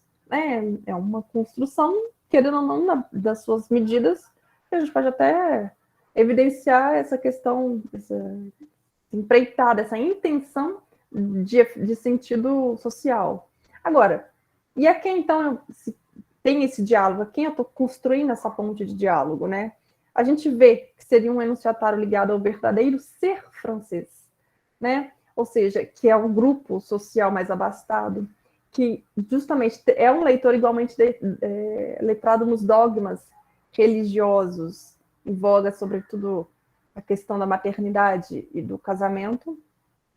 Então, a consequência disso tudo é que ele seria menos adepto aos valores progressistas e justamente mais voltado ao conservadorismo. Só que, em contrapartida, também tem um outro grupo que a gente pode recortar, que, por ser justamente dotado de uma cultura ímpar e que, como membro pertencente da burguesia, não aceitaria ver a sua classe ser claramente criticada, contudo, ele seria uma pessoa, um enunciatário, né, pessoas assim no sentido de discursivo, de refletir sobre as mazelas que recaíam sobre a França. Então, temos ali uma jogada mais social, mas não afrontosa, né? Vou retomar esse termo. Agora, para tentar fechar toda essa discussão, história das mulheres, né? O que lá Citoyenne e Lafond, assim, inseridos nesse contexto, feito esse mapeamento discursivo? Em primeiro lugar, é uma discussão um pouco mais ampla, mas aqui a gente já pode destacar o quê? Que é uma revalorização do termo feminismo, né? Porque ele passa a ganhar um traço de uma luta em conjunto. Antes restritas às esferas de reflexões individuais, a pequenos grupos, a pequenas associações, agora a gente consegue agregar um diálogo, uma ponte, tanto com outros países, quanto tentar fazer uma ruptura de classes. Então, aí, por isso que a gente fala também muito desse feminismo civilizatório, porque ele trabalha em torno apenas do binômio homem-mulher. E justamente aqui a gente vê isso em evidência. A única diferença existente de opressão no mundo seria entre um homem e uma mulher. A gente deixa de fora da discussão a pauta racial, a pauta de classes, né, que são, hoje, por exemplo, do feminismo, essa vertente pós-colonial, são extremamente importantes porque elas nos afetam. Mas nesse caso, como eu estou pensando no feminismo civilizatório, é justamente o binômio, homem e mulher. Agora, por mais que tenha esse endereçamento, percebe-se também que não se faz com Lafont a gente vê uma abertura para atrair não apenas mulheres, também o Lastfalienne, ele tem um pouco desse cuidado de convocar todos aqueles preocupados com questões da ordem social, por mais que seja a ordem social francesa, né? Em ambos os casos, extremamente patriótico, porque isso são fofocas de bastidores. Por mais que eu defenda a causa da Albertine Claire, ela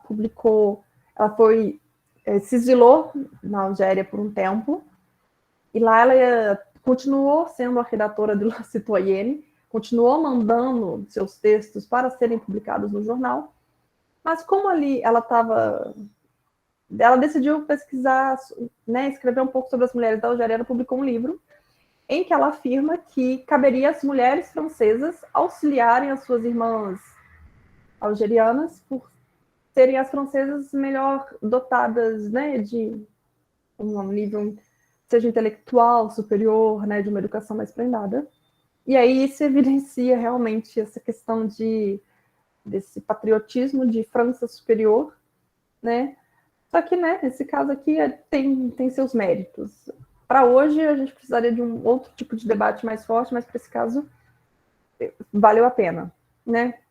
Por quê? Porque isso que elas fizeram, tanto o La Citoyenne quanto o Lafont, a gente percebeu que essa construção do que a gente poderia chamar de um sujeito feminista, ele ultrapassa essa fronteira dos discursos politizados, de associações fechadas, e começa a se transformar num instrumento de luta, né? Porque saber sobre o movimento, ou se assumir feminista, como fez Albertine Claire, passa a ser algo acessível.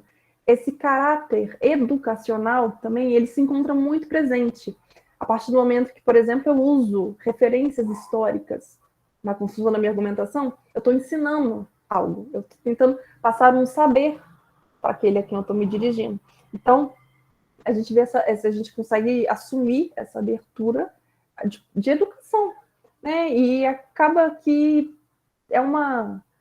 esse diálogo faz com que torna-se mais fácil compactuar. A partir do momento que eu conheço, que eu sei, a chance de eu compactuar com a verdade que foi ali construída, né? A verdade de que é urgente eu reclamar, é urgente que a mulher consiga votar, que era algo que eu nem refletia há 3 dias atrás, mas quando eu li o jornal, vamos supor, eu tive acesso a esse tipo, a chance de eu acreditar na verdade é maior, e a chance de eu ser impelida, né, para fazer em semiotiquês é mais forte, né? A partir do momento que eu comprar esse contrato que foi me oferecido, eu vou me modalizar para um outro tipo de ação.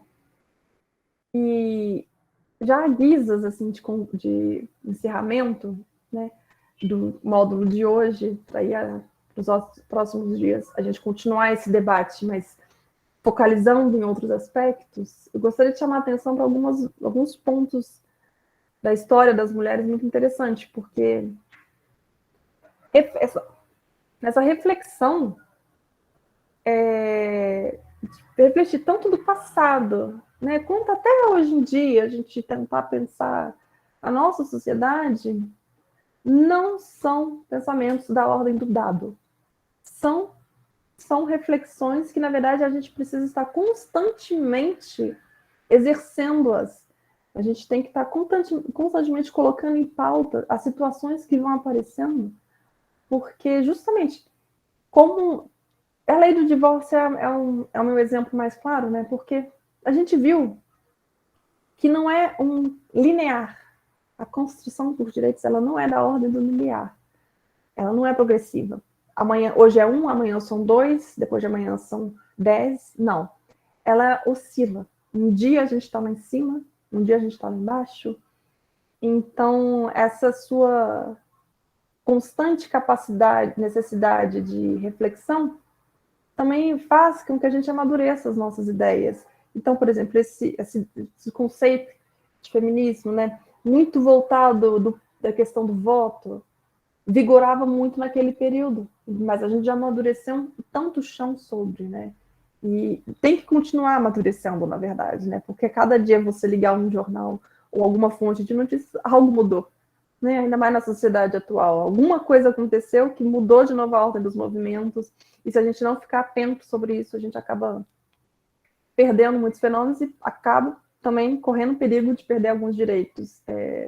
Porque aí, como a chave que eu gosto de pensar, é que se a gente não ficar atento, se a gente não tentar voltar ao passado para entender a história, talvez refletir sobre o momento presente, a gente corre muito risco de ver retrocessos, né?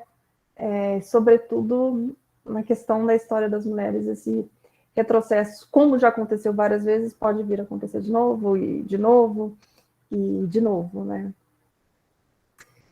E foi isso. Essa foi a fala de hoje, e com muita deliciosidade eu consegui encerrar com alguns minutinhos de antecedência, porque é verdade, Suede, essa questão do etnocentrismo de Lévi-Strauss, é verdade, esse foco cultural voltar para um eixo europeu, né? Isso era indiscutível, era o fonte das luzes, e hoje em dia realmente com o amadurecimento, a gente viu que a gente tem que mudar de lado. Enfim, gente, muito obrigada por terem me escutado. Vocês têm alguma dúvida, reclamação, sugestão? Vou tomar uma aguinha enquanto isso.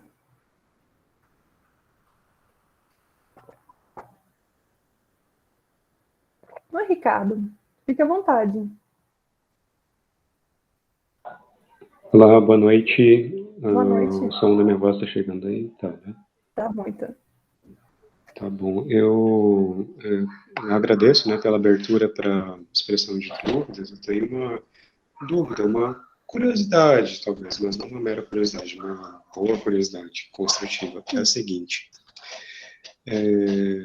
Como é que faz, onde é que a gente se inscreve para ser estudante de vocês, para ser aluno de vocês durante os semestres aí, que eu quero ser aluno de vocês o semestre inteiro, de vocês todos. Por favor, responda a minha pergunta e dê uma resposta positiva, por favor. Obrigado. Olha, a gente, na verdade, a gente está com esse incentivo recentemente. Por exemplo, nesse curso, a gente pensou eles a partir desse diálogo da semiótica que a gente está tentando fortalecer na USP, porque não é uma coisa da ordem do dado, é uma coisa da ordem do amadurecimento. Então, novas conversas precisam ser feitas, novos diálogos precisam ser feitos. Então, a gente está pretendendo, à medida do desenvolvimento, oferecer outros cursos, né? Talvez também convidar outras vozes para trazer essa confluência de pensamentos, e fortalecer um núcleo aqui. Então, você, claro, está convidadíssimo também a contribuir como você quiser, ou então sugestões de talvez temas outros para a gente conseguir trazer, que você julga da ordem também, que esse diálogo com a semiótica que você acha que pode ser profícuo. Quem sabe também não entrar aqui com a gente, fazer uma pesquisa aqui junto também, é super bem-vindo. Assim. Contribuições novas são sempre bem-vindas. Se alguém tiver mais alguma coisa, gente. Eu acho muito legal, né, quando a pessoa fala que não tem conhecimento sobre essas versões francesas. Porque, novamente, para quem está no meio, é muito debatido já. E a gente romper essas barreiras da USP, romper as barreiras das pesquisas muito fechadas e fazer disseminar, para a gente é muito importante. E justamente essa questão da França, ela é muito enigmática, porque a gente tem que pensar que a França ela dominou o cenário mundial por muito tempo. Hoje a gente pensa Estados Unidos e tudo, mas naquela época a fonte de pensamento, a distribuidora era aquele país. Hoje ela ainda tem a sua importância, mas muita coisa saiu de lá. Inclusive, durante a ditadura militar brasileira, muitas exiladas foram para o Ciclo de Paris, feministas que hoje se consolidaram, e quando elas voltaram, já tinha um outro tipo de pensamento, e toda essa teoria ela começou a ganhar contornos abrasileirados, entendeu? Isso também é fantástico, porque a ideia que batia lá, por mais que ela fosse boa, não cabia tão bem no contexto brasileiro, ainda mais num contexto ditatorial brasileiro. Inclusive, eu teve uma pensadora, que infelizmente eu não me lembro, eu sou péssima com nomes, ela era uma grande aposta nossa para as teorias feministas brasileiras, e de repente, no ditadura, o carro dela sofreu um acidente e o corpo desapareceu. Então vocês pensam, né, como é que isso é muito louco, essa questão do que a gente tem, do que a gente poderia ter tido, né, do que aconteceu. É muito engraçado. Outra questão também que teria discutir nessa do Brasil. Mas é isso. Se alguém tiver mais alguma sugestão, senão vocês estão liberados, hein, gente? Aproveitem. Amanhã teremos meu colega Suede apresentando a questão.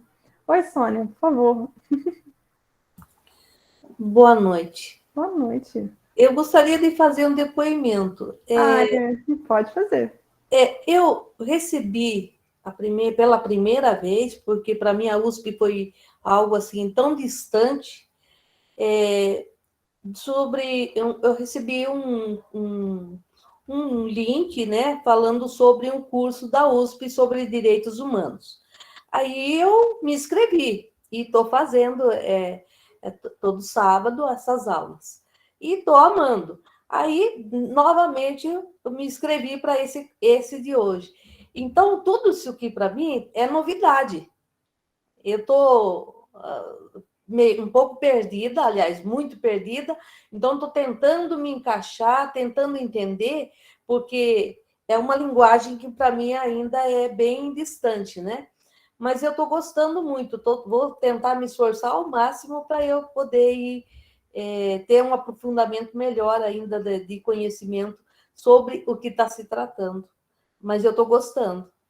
Ai, Sônia, para a gente é importante esses tipos de depoimento, porque é essa urgência de quebrar as fronteiras acadêmicas e fazer escoar o conhecimento. Por isso que eu mencionei alguns trabalhos que já foram escritos, que talvez possa ajudar, mas eu peço desculpas, porque eu juro que eu tentei ser o mais clara possível, mas porque a minha intenção não é ser academicista, né? A minha intenção é justamente fazer o conhecimento chegar, mas pode pelo menos ter suscitado um brilhozinho, eu estou muito satisfeita, né? Muito obrigada pelo seu depoimento, fico satisfeita de você estar participando, e bem-vindo à USP, né? Porque você foi sorteada, você está fazendo um curso pela USP, você está nas fronteiras da universidade, né? Universidade de São Paulo. Eu que agradeço. Rosilene? Sim, boa noite, pessoal. Boa noite. Eu sempre menciono assim que sou de Princesa Isabel, na Paraíba. Eu gosto de colocar isso porque a distância geográfica já denota a dificuldade que nós temos aqui, principalmente estar inserido em uma universidade como a USP. Então, assim, eu tive muita sorte, eu fui muito sortuda, eu gosto muito de estudar. Eu sou uma eterna aprendiz, acho que todos aqui têm essas habilidades de promover-se ao estudo.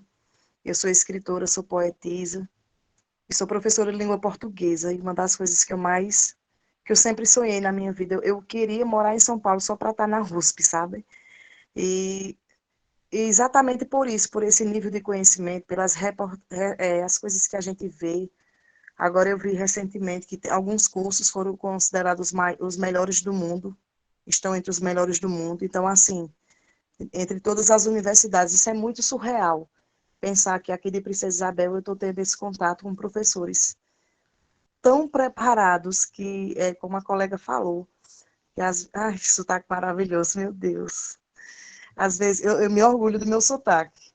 Às vezes a gente escuta a forma como vocês passam o conhecimento de vocês e a gente sente aquele impacto, na verdade, porque nós não temos, eu não tenho, nós temos conhecimento, temos pessoas que nos passam esses conhecimentos, mas não da mesma forma.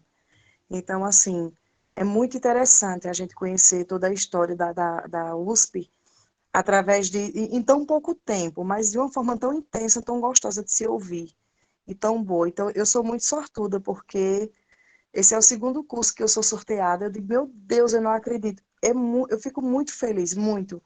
Eu fico feliz porque isso conta ponto para mim, nos certificados, no meu currículo, que não é, assim, tão grandioso igual o de vocês, igual de muitas pessoas que estão aqui, mas eu fico muito feliz com isso, porque eu estou fazendo parte dessa grade, eu estou fazendo parte desse elo de conhecimento que está sendo passado por vocês. E a representatividade desse curso no meu município é muito importante. Eu coloco que estou nesse curso, eu fico postando, claro, né? A gente tem que fazer um pouquinho da propaganda do que a gente está aprendendo. Como professor, então eu faço isso. As pessoas, poxa, que legal, tu está fazendo curso na USP, que interessante, que bacana. E assim, isso vai propagando de uma forma muito positiva aqui também, no meu município. Então é isso, pessoal. Só quero agradecer e parabenizar. Eu estou encantada. Eu fiquei encantada ontem. Estou hoje e sei que estarei amanhã até o último dia. E muito obrigada pela oportunidade. É muito bom, apesar da nossa distância física, estar aqui sentindo essa energia de vocês, de todos vocês. Rosilene do céu, você quer me fazer chorar aqui em tela mundial, em tela brasileira, nacional? É isso? Era essa a sua intenção? Porque eu estou emocionadíssima. Ai, meu Deus. Eu só queria expressar mesmo. Não, eu que agradeço você por ter ligado o microfone e ter anunciado isso, porque para a gente é muito importante, sabe? A USP, eu imagino, eu também não era daqui, né? Eu vim de Minas e a gente vê isso, né? Ai, USP, eu nunca vou estar lá. E você está aqui com a gente, você vai ganhar um certificado. Você está fazendo um curso aqui conosco. Você é extremamente bem-vinda. Seu conhecimento é igualmente importante também. Né? Você é uma poetisa, você é uma professora de língua portuguesa. E você está aqui com a gente nos escutando, eu acho maravilhoso. E, ó, se todo mundo está encantado, né, de você, pode me adicionar lá no Instagram também, vamos ser amiga, vamos trocar fichinha. Meu nome é fácil de achar, é Vanessa Pastorini, eu adoro receber todo mundo. Eu acho que o Rafael pode até dar o depoimento dele, que eu gosto de receber todo mundo, né? Eu não nego isso não, gente. Por mim, eu dava certificado para Deus e o mundo. É verdade, eu tive uma sorte de ouro que foi concedida pela Vanessa. Eu fui razoavelmente mal criado nos comentários, porque tinha um dia de inscrição, e eu queria muito, faz muito tempo que eu me inscrevo em outros cursos referentes à semiótica. E eu falei, tipo, pô, gente, um dia para inscrição, não é feito para dar certo, né? Aí, de repente, surgiu o comentário dela, tipo, você quer fazer parte? Só me passa seu e-mail. De repente, estou aqui. E muito grato, assim, excelente aula, mais uma vez. Então, sim, posso dizer que sim, a Vanessa é aberta aí para todo mundo. Obrigada, Rafael. Eu que agradeço, imagina. Roberto, você levantou a mão, você também quer dizer? Pode ficar à vontade. Opa, boa noite a todos. Eu gostaria de fazer um complemento em relação do que a Rosilene traz, né? Eu sou natural do Recife, né? Eu moro em São Paulo já há 24 anos, né? E eu já participei de diversos eventos, né, na USP, inclusive eu fiz um curso dentro do campus, já através da ETEC-CEPAN, né, o Gestão de Políticas Públicas, e eu vejo o quanto é importante, né, essa aproximação, né, porque antes, né, era uma coisa muito distante, né, eu estou me referindo à questão da instituição USP, e através, então, digamos, não só da tecnologia, como também em relação à pandemia, né, teve muitas coisas, né, que se tornaram acessíveis, né. Eu sou professor da rede estadual, né, disciplina de filosofia e sociologia, e uma das coisas que eu prego muito em sala de aula é justamente a continuidade dos estudos, né. Eu, quando comecei a trabalhar aqui na periferia, eu sempre perguntava aos alunos, olha, você, quando concluiu o ensino médio, qual o seu objetivo? Não, professor, eu quero parar por aqui. Eu, parar? Mas como assim parar, né? E uma das coisas que eu tenho propagado muito é justamente essa continuidade, né? Eu digo, olha, eu tenho 54 anos, né? Eu não concluí meus estudos, né? Já fiz 2 especializações, estou agora pleiteando aí um mestrado, e não existe isso de você concluir os estudos, né? Então, eu tento propagar justamente isso por causa dessa mudança de cultura, né? E eu quero dividir uma outra coisa em relação à questão da USP, né? Já que a Rosilene, então, ela passou para nós, né, essa emoção. Eu tive um aluno e ele está fazendo filosofia na USP, né? E eu fiquei muito feliz com essa entrada dele, né? Então, eu quero unir esses argumentos todos, né, em relação de o quanto é importante, né, a instituição, né? Eu sei que existe alguns projetos, né? Parece que eu não sei se é a sigla correta, IDEA, alguma coisa assim, um instituto dentro da USP que dá essa acessibilidade, né, em relação à questão de um trabalho na comunidade, né? Mas eu vejo que quanto mais, então, acessível assim, nós nos tornamos, né? Isso possibilita, né, uma gama maior de pessoas para fazer parte desse rol, né? Quem é que não gosta de coisa boa, né? Todos nós gostamos de coisas boas, né? Então, que essa coisa boa ela seja cada vez mais difundida, né? E que não seja uma coisa tão elitizada, tão, né, burocrática, tão distante, né, da realidade das pessoas, porque a gente pode, né? Todos nós temos esse direito, né? As coisas boas. Então, a minha fala é essa, eu agradeço, né? Eu tenho me identificado muito, eu sempre que tenho oportunidade eu me inscrevo nos cursos, e estamos aqui. Uma excelente noite para vocês. Muito obrigada também pelo seu depoimento. E essa questão do mestrado, eu estou torcendo muito por você agora, porque essa continuidade nos estudos, assim, eu acredito que você ainda tem muito também a contribuir no nosso meio. A gente precisa de mentes ativas, a gente precisa de mente pensadora, porque a gente viu que a educação é uma força motora que já reclamavam há muito tempo, né, por esse direito de estudar, esse direito de se intelectualizar, porque mentes pensantes mudam o mundo, né, é muito mais fácil mentes petrificadas para serem dominadas, e a gente não precisa de ir muito longe para a gente buscar exemplo da importância da gente ter mentes críticas no mundo, mentes críticas no Brasil, né? Porque assim já é uma coisa que já é reconhecidamente necessária. Então, muito bonita a sua fala, Roberta, e eu fico feliz de ter chegado até você, para você estar aqui com a gente aqui hoje. Bem-vinda à USP também, né? Porque se você está aqui, você foi sorteado e você está fazendo um curso aqui conosco, e para a gente é muito importante, tá? Esse tipo de retorno. Obrigado.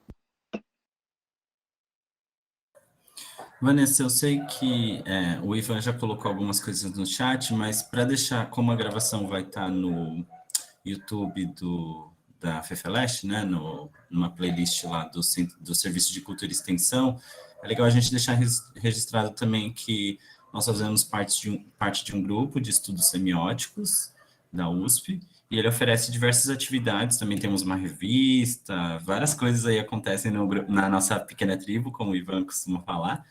E aí a gente tem encontros para iniciantes de semiótica e também para pessoas que estão mais avançadas nos estudos semióticos gremasianos, e palestras, mini cursos, muita coisa acontece no grupo de estudos semióticos, que vocês podem também encontrar nas redes sociais pelo Facebook, Grupo de Estudos Semióticos, GESUSP, ou também no YouTube, que a gente tem um canal no YouTube.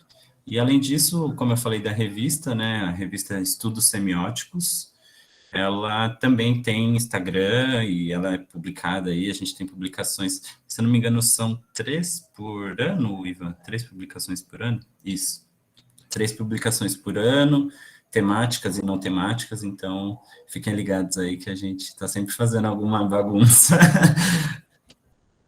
Todos são igualmente convidados a participarem nas nossas discussões lá no grupo de semiótica, inclusive de semiótica básica, para quem quiser também começar, está sendo online, tá bom, pessoal? É gratuito, basta entrar e ser bem-vindo. E tudo isso aqui, na verdade, tem uma mente grande pensante por detrás, que é o professor Ivan Carlos Lopes, que hoje ficou aqui conosco até o final, que é, que é esse grande nome nosso, que vocês também... Olha só, vocês dividiram a sala com o professor Ivan, isso realmente é algo que até me dá arrepios, assim. Então, vocês estiveram muito bem acompanhados hoje. Exatamente, participação mais do que especial no dia de hoje.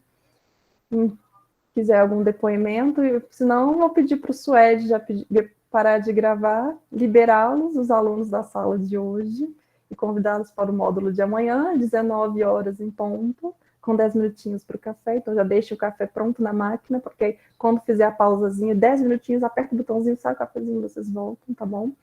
E é isso, ó. Quero muito vê-los aqui amanhã conosco, tá bom?